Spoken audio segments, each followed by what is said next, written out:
Une fois terminé, il lui dit qu'elle peut garder le stylo, et dit qu'il s'agit d'un cadeau de sa part, et s'en va. Et Yasmine se met à crier dans le café. De son côté, Céline est en colère dans sa chambre, et dit qu'elle déteste Essay, et le bâtard qu'elle a dans son ventre.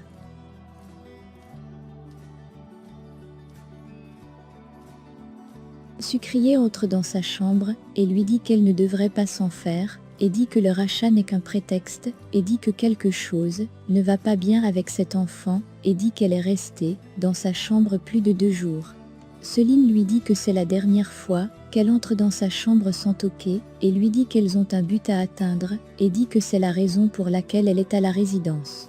Sucrier lui dit qu'elles ont 2 buts à atteindre, et parle de Fazilet et de sa fille. Céline dit qu'elle ne parle pas d'eux, et dit que son seul but est l'enfant.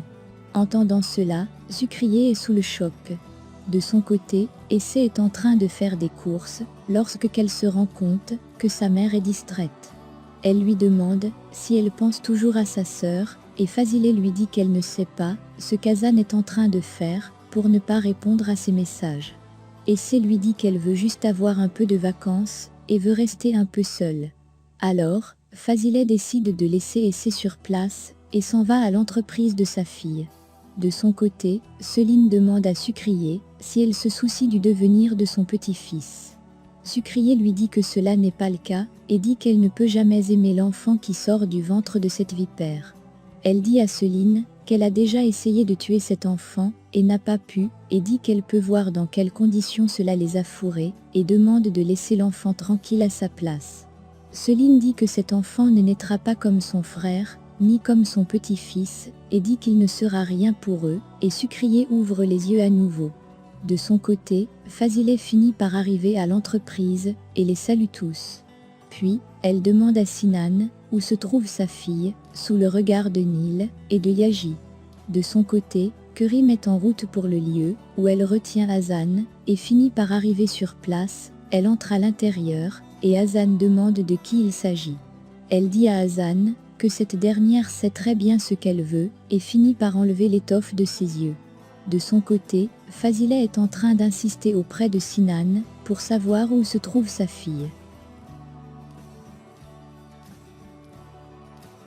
Celui-ci dit qu'il n'a aucune idée, et dit que Hassan est parti sans lui dire.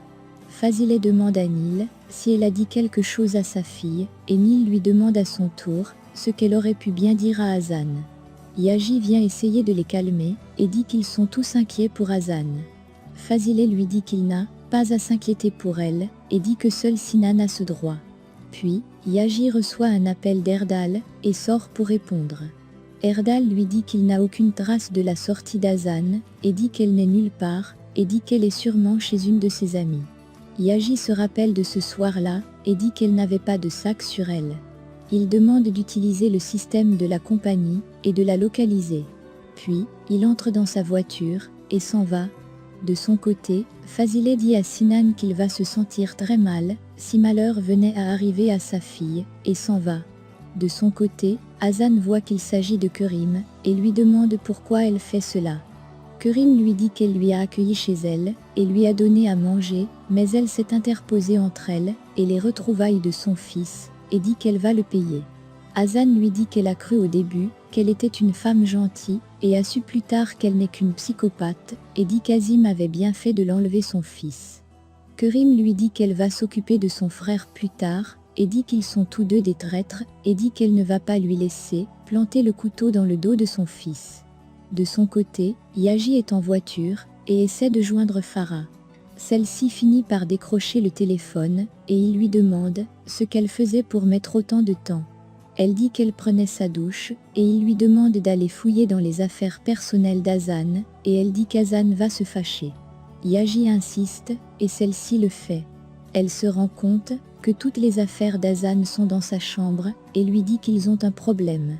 Elle demande à Yaji ce que cela signifie, et il dit que quelque chose de grave est arrivé. De son côté, Hassan dit